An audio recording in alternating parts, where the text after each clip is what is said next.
He was a farmer. He lived, you know where the post office is in Kill? Yes. Well, he used to live there. But of course it's been built onto. It's bigger now than it was when he lived there. He was a very musical man, you know. He liked to play his organ, and he had his bells all around them. They were mostly clock bells, you know, made with different chimes. And then he had his stones. They were stones, he got them mostly out of the beck. And they all had a different sound. And then he had them on their edges, you see, like this sort of thing. And he used to beat them with his wooden hammer, just to make it, he could get a nice tune out of them.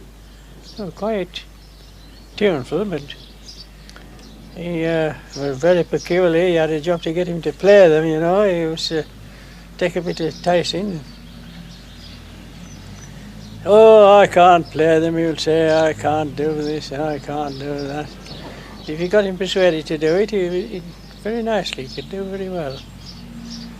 And he was getting on in years, of course, when I knew him. He was getting quite an old man. Did he ever play for you then? Well, just odd times, but you had to struggle to get him to do that. When I lived at Crackpot Hall, I used to take him a rabbit sometime. We had a lot of rabbits there, you know. He used to like one to eat. And I used to take him one over, and I took him over one night and I said, now, you get this rabbit on conditions you play me a tune. Oh, I can't play, he says, I can't.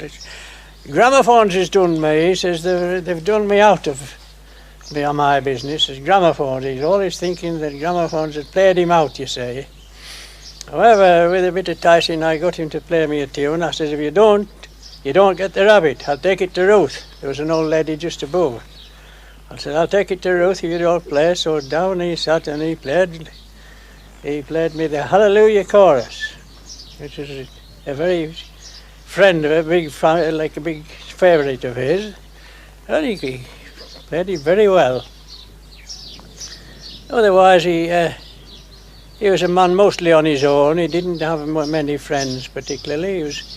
He had a little bit of land. He had a field and just a couple of cows and a few sheep, and he used to look after them fairly well and made a living out of it.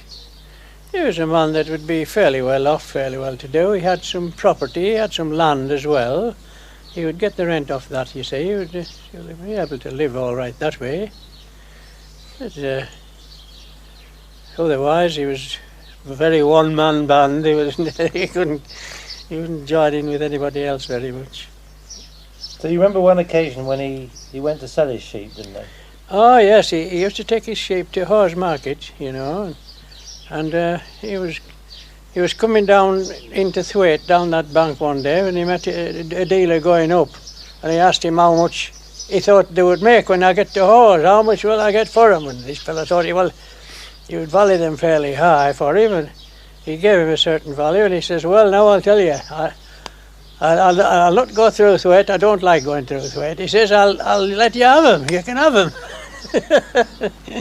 And he got them, but they were too high priced, you know. He was very cute that way. He was a very cute man. Do you think he was a musical genius in any way?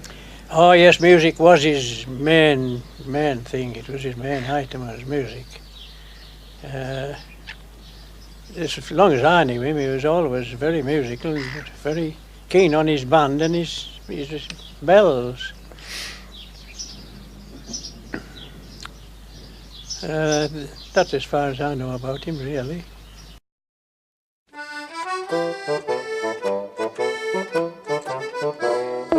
Break the jug upon the hearth, the fiddle on the stone. Neddy left this evening and he won't be coming home. Remember all the times he came knocking at the door. Neddy left this evening and he'll come this way no more.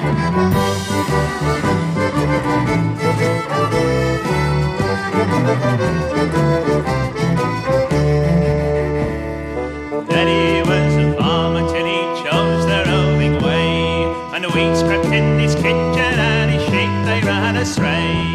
He climbed the moorland mountains when the weather it was fair,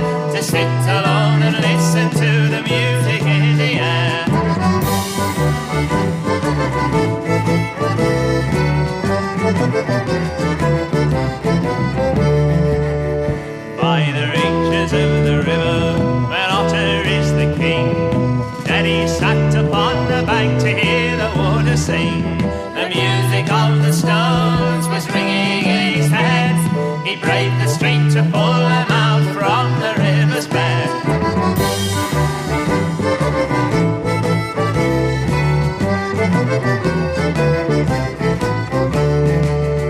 One winter when he was a lad and snow lay on the fell, he learned to play harmonium, the story I will tell. He took the bells from many clubs and hung them from a branch. When he struck up with feet and hands, he made a laddie's dance.